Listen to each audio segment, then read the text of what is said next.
میں نے زندگی میں ایک چیز دیکھی ہے کہ جو لوگ اپنے امپلائیز کے ساتھ بیٹھ کے کھانا کھاتے ہیں نا، ان کا رزق بہت بڑھتا ہے۔ ہائے ہائے، جب بھی وہ چوئی صاحب لاہور ہوتے تھے نا، تو ان کے کانفرنس روم میں دسترخوان لگ جاتے تھے۔ پوری کمپنیز کے جتنے لفٹ مین، صفائی والے، وہ سارے پریزیڈنٹ کے ساتھ بیٹھ کے زمین پہ اکٹھے کھانا کھاتے تھے۔ اللہ اکبر، کسی نے کہا کہ میری بیٹی کی یا بیٹے کی شادی ہے، اوئے ہوئے تو ہوئے، چوئی صاحب کہتے تھے کہ اچھا چل میں آواں گا۔ اب وہ آواں گا کا مطلب یہ ہوتا تھا کہ جہاں بھی ہال ہوگا چوئی صاحب پے کریں گے، جہاں بھی کھانا ہوگا چوئی صاحب پے کریں گے، میں جہیز خود جتنا ہوگا۔ پرسنلی پریزنٹ ہوں نہ ہاں ہوں، وہ ذمہ داری پھر ہاں۔ میری ہے۔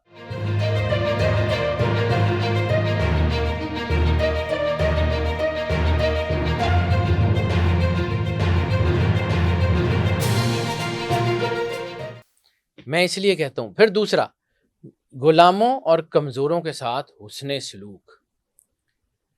زید ابن حارثہ، ہم کہتے ہیں نا رسول اللہ نے بیٹا بنایا ہوا تھا، تو جناب زید ابن حارثہ کے والد آتے ہیں مدینے میں۔ کہیں پتہ لگتا ہے کہ میرا بیٹا اغوا ہوا تھا بچپن میں، تو وہ قید ہو کے، غلام ہو کے مدینے میں کسی سردار کے پاس ہے۔ بس وہ آ جاتے ہیں پتہ کرتے کرتے، جناب حارثہ پیسے لے کے آتے ہیں، آ کے کہتے ہیں کہ زید میرا بیٹا ہے، آپ اجازت دیں تو میں اس کو لے جاؤں۔ رسالت میں آپ کہتے ہیں کہ میں نے تو اس کو غلام بنا کے رکھا ہی نہیں، میں نے تو بیٹا بنا کے رکھا ہوا ہے۔ اگر زید جانا چاہتا ہے میری طرف سے اجازت ہے، پیسے پوسے نہیں چاہیے، کہ جانا چاہتے تو ایسے ہی چلا۔ میری طرف سے اجازت ہے، لے جائیں۔ اب زید ابن حارثہ کے والد جناب حارثہ تشریف لاتے ہیں اور آ کے کہتے ہیں کہ بیٹا چلو گھر چلو، بڑے سال ہو گئے، ہم تمہاری جدائی میں جو ہے وہ بہت پریشان ہے۔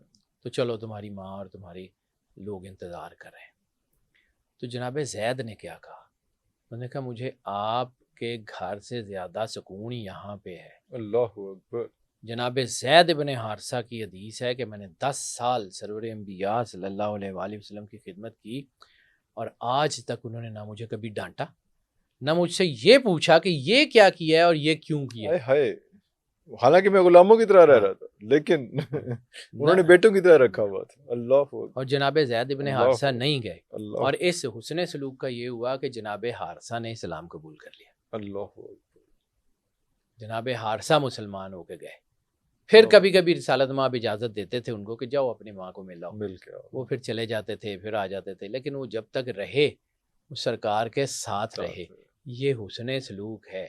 آپ اپنے سبارڈینیٹس کے ساتھ کیا کرتے ہیں، یہ بھی تو ایک سنت ہے۔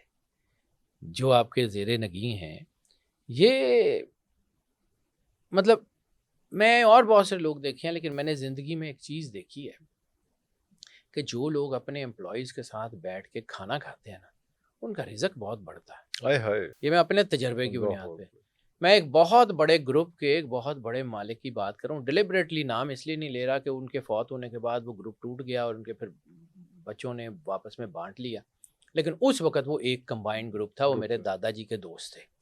اس وقت ان کے پاس 56 کمپنیز تھیں انڈر ون روف، ٹھیک ہے، 56 کمپنیز، بہت ساری فیکٹریز، بہت سارے کام، بہت کچھ تھا، 56 کمپنیز۔ ان کا ایک بہت بڑا دفتر تھا یہیں لاہور میں، اس کی جو سمجھ لیں کہ وہ جو اس کا سب سے ٹاپ فلور تھا نا، پینٹ ہاؤس، ان کا اپنے پورے پلازے کے اوپر ایک آفس تھا، اور اس کے ساتھ ایک بہت بڑا جو ہے وہ کانفرنس روم تھا۔ کانفرنس روم اس کا نام ویسے رکھا ہوا تھا، لیکن وہ کانفرنس روم میں کوئی فرنیچر نہیں تھا۔ جب بھی وہ چوئی صاحب لاہور ہوتے تھے نا، تو ان کے کانفرنس روم میں دسترخوان لگ جاتے تھے، and being the president of the company, پوری کمپنیز کے جتنے لفٹ مین، صفائی والے، جتنا لو رینکنگ سٹاف تھا، اسکیلٹن سٹاف جس کو ٹھیک ہے، کہتے ہیں، لفٹ مین، اپنے جو پینز، یہ وہ سارے پریزیڈنٹ کے ساتھ بیٹھ کے زمین پہ اکٹھے کھانا کھاتے تھے۔ اللہ اکبر، اور میں نے ان کو یہ کرتے ہوئے کئی سال دیکھا ہے، اور وہ کمپنی ایسے جو ہے وہ راکٹ سپیڈ کے ساتھ کر رہی تھی۔ پھر جیسے ہی وہ فوت ہوئے بہت ساری چیزیں بدل گئیں، تو جب سے یہ سسٹم ختم ہوا پھر میں نے چوئی صاحب کو ایک کرتے ہوئے دیکھا ہے، نام اس لیے نہیں بتا رہا کہ بہت بڑے آدمی تھے، بس وہ لوگ پھر کہیں گے کہ جی وہ فلاں تھا، تو وہ بہت ساری ایمبیگوٹیز ہو جائیں گی۔ میرے چونکہ دادا جی کے بہت لوگوں اچھے کے دوست اپنے تھے، اپنے ایکسپیرینسز ہاں اگر ٹھیک نہیں رہے تو پھر ہاں وہ اس قسم کی ہاں، تہمتیں کس دیتے ہیں. لیکن بہرحال وہ اچھے آدمی تھے، ان کے اوپر تو شاید نہیں ہوگی، لیکن اچھا ان کے اللہ بچوں کے اوپر، بچوں پہ اوپر بچوں کے اوپر ہوگی، کیونکہ میں نے یہ بعد میں بدلتے ہوئے دیکھا. بہتر دیکھ میں نے چوہی صاحب کو دیکھا ہے کہ ان کے نا دراز میں پیسے سفید اینولپس میں ڈالے ہوتے تھے پہلے سے رکھے اور ہوتے رکھے ہوتے تھے پتا انہوں تھا نے کسی نے آنا ہے اور اس ہاں، کو وہ جس نے کسی نے آنا کیا ہے کہ خوش جی نصیب وہ لوگ چوہی صاحب مینو اے چاہیے کیا پڑھ خوش چلا جا نصیب لوگ اکاؤنٹنٹ نہ دسی، ہائے ہائے وہ پکڑتے دے دیتے تھے. پھر ان کے ایک چیز میں نے دیکھی ہے، میں اس بندے کو بانٹتے ہوئے اپنے سبارڈینیٹ سے یہ سلوک کرتے ہوئے دیکھا نا. کسی نے کہا کہ میری بیٹی کی یا بیٹے کی شادی ہے اوئے ہوئے تو ہوئے چوہی صاحب کہتے تھے کہ اچھا چل میں آواں گا. اب وہ آواں گا کا مطلب یہ ہوتا تھا کہ جہاں بھی ہال ہوگا چوہی صاحب پے کریں گے، جہاں بھی کھانا ہوگا چوہی صاحب پے کریں گے، میں جہیز خود جتنا ہوگا. پرسنلی پریزنٹ ہوں نہ ہاں ہوں وہ ذمہ داری پھر ہاں میری ہے. اللہ وہ میں نے دیکھا ہے کہ انہوں نے 50 سے 60 لوگ ایسے ہیں جن کی شادیاں کروائی ہیں، اور ایسے ہالز اور ایسا سارا کچھ کہ جو لوگ اپنی سوچ میں بھی نہیں سوچ سکتے تھے، کھانا اور وہ، اور چوہی صاحب پے کرتے تھے، واہ واہ واہ واہ. وہ پے کرتے تھے، کوئی اس کا کچھ نہیں. وہ ٹھیک ہے یار جاؤ. کئی دفعہ چلے بھی جاتے تھے، کئی دفعہ بزی ہوتے تھے. اور اس بندے میں ایک اور سنت میں نے اس طرح دیکھی، وہ سنت تو نہیں خیر، وہ ایک اور اس کا طریقہ دیکھا ہے کہ ہر جمعے والے دن فجر کی نماز میں مدینے کی ان کی ٹکٹ بک ہوتی تھی. جمعہ مدینے پڑھتے تھے، رات کو عشاء کے بعد والی فلائٹ پہ واپس آ جاتے تھے پھر دفتر میں. ہر جمعے کو ہاں، یہ اللہ نے ان کو دیا ہی اتنا ہوا تھا، اور مدینے میں ان کا دسترخوان اور پتہ نہیں کیا کیا کیا کچھ کیا چلتا تھا. اللہ اکبر. بندے کو اللہ میں نے بانٹتے ہوئے دیکھا ہے، واہ واہ اپنے واہ. سبارڈینیٹ سے اس نے سلوک. تیسرا سر جی تیسرا جو ہے وہ ایک بہت خوبصورت سنت ہے، بلکہ اعلیٰ ترین سنت ہے، سنت ہے دشمنوں کے ساتھ حسن سلوک. دشمنوں کے ساتھ اس نے سلوک. یہ گھر بہت بڑا ہے سر، اللہ اکبر. بہت بڑا گھر اللہ ہے. یہ وہی گھر ہے نا جس کا اللہ نے تعارف کرایا ہے کہ ہاؤلائے اہل بیت، حدیث قصہ میں، ہم فاطمہ و ابوہا و بعلوہا و بنوہا، کہ یہ اللہ پاک اکبر. بی بی سیدت العالمین ہیں، ان کے والد ہیں، ان کے شوہر ہیں اور ان کے بچے ہیں. بچے اوئے اوئے جبرائیل اوئے نے تو اوئے پوچھا اوئے تھا اوئے. اس گھر کا کہ یا اللہ ان سے تو میں ملتا ہوں لیکن آج ان کا روپ کوئی ڈیفرنٹ ہے، یہ کون ہے؟ تو اللہ سرور انبیاء صلی اللہ علیہ وآلہ وسلم کے نام سے بھی تعارف کرا تعارف سکتا کرا تھا، سکتا. فرشتوں کو تو وہی پتا، لیکن اللہ نے حدیث کے ساتھ میں تعارف بدل دیا. اوئے ہوئے. کوئی تو وجہ ہوگی. یہ پاک بی بی سیدت العالمین ہیں، ان کے والد ہیں، ان کے والد ان کے شوہر ہیں اور ان کے بچے ان ہیں. کے بچے اوئے اوئے اوئے اوئے. یہی ٹرینڈ جو ہے وہ جو ہے موبائلے میں بھی ہے. ابنانا و ابناکم انفسنا و انفسکم نساءنا و نساءکم. واہ یہ واہ. تو اللہ نے خود جوڑے ہیں یہ جوڑے. گھر. اب یہ اتنے خطرناک حد تک کریم ہے نا، اتنے خطرناک حد تک کریم ہے کہ اللہ کو وحی بھیج کے سرور انبیاء کو روکنا پڑ جاتا ہے. اللہ اکبر. عبداللہ ابن ابی کا نام تو سب نے سنا نا، رئیس المنافقین ہے. کوئی موقع، کوئی چیز، کوئی ایسا وقت نہیں ہے جس نے سرکار ختمی مرتبت کو جب اس نے ایذا نہ دی ہو. ظالم ترین آدمی، مطلب اتنا، مطلب رسالت مآب کو اس نے زچ کر دیا. اب اس کا بیٹا مسلمان ہو گیا اور وفادار صحابی ہے، سرور انبیاء کا شدید محبت کرتا ہے. جناب کعب ابن عبداللہ ابن ابی، کعب بن عبداللہ، کعب بن عبداللہ کیا ٹھیک رتبہ ہے، جناب کعب بن عبداللہ ابن ابی، عبداللہ ابن ابی کا بیٹا ہے، اور رسالت مآب سرور انبیاء صلی اللہ علیہ وآلہ وسلم کے صحابی. آ گئے، یا رسول اللہ میں کبھی نہیں کہوں گا، جملے دیکھیے گا، میں کبھی نہیں کہوں گا کہ میرے باپ کو معاف کر دیں. معاف کر دیں. یا رسول اللہ بحیثیت اولاد وہ مر رہا ہے، میرے سے دیکھا نہیں جا رہا، جان بس نہیں نکل رہی، بس جان دعا اٹکی کر ہوئی دیں، ہے.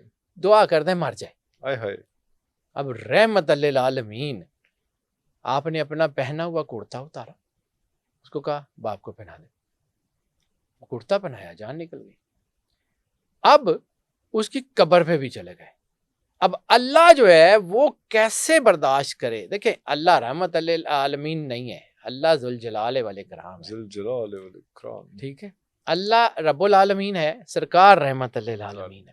یہ نہیں ہے کہ اللہ معاف نہیں کرتا، اللہ رحمان الرحیم ہے، لیکن ایک چیز کو اللہ بالکل معاف نہیں کرتا، ایک شرک کو معاف نہیں کرتا، ایک سرور انبیاء صلی اللہ علیہ وآلہ وسلم اور ان کے گھر کے گستاخ کو اس کبھی معاف نہیں disrespectful کو کرتا. نہیں نیور. یہ اللہ کی کتاب میں ہے ہی نہیں. نہیں. جو مرضی ہو جائے. اب رسالت مآب دعا کر دیتے معافی ہو جاتی تو سنت دشمن کا جو ہے نا وہ معافی لوگ جو ہے وہ سر اٹھا لیتے. لیکن رسالت مآب کی رحمت للعالمین کو جبرائیل بھیج کے اللہ نے روکا کہ یا رسول اللہ اس کی قبر سے ہٹ جائیں. میں ایک فقیر کے پاس بیٹھتا تھا قصور والی سائڈ پہ. وہ بڑے کمال کے مجذوب تھے, بہت کم بولتے تھے, لیکن جب بولتے تھے نا تو بڑا ہی کمال کی بات ہے. ان سے میں نے اس آیت کی جو ہے نا وہ تفسیر سنی تھی پنجابی میں. وہ کہندے سی کہ جبرائیل نے تھلے آ کے کیا کہ یا رسول اللہ دا واسطہ جے, اللہ کہندا ہے کہ ایتھوں ہٹ جاؤ, میں نہیں چھڈنا. نہیں چھڈ.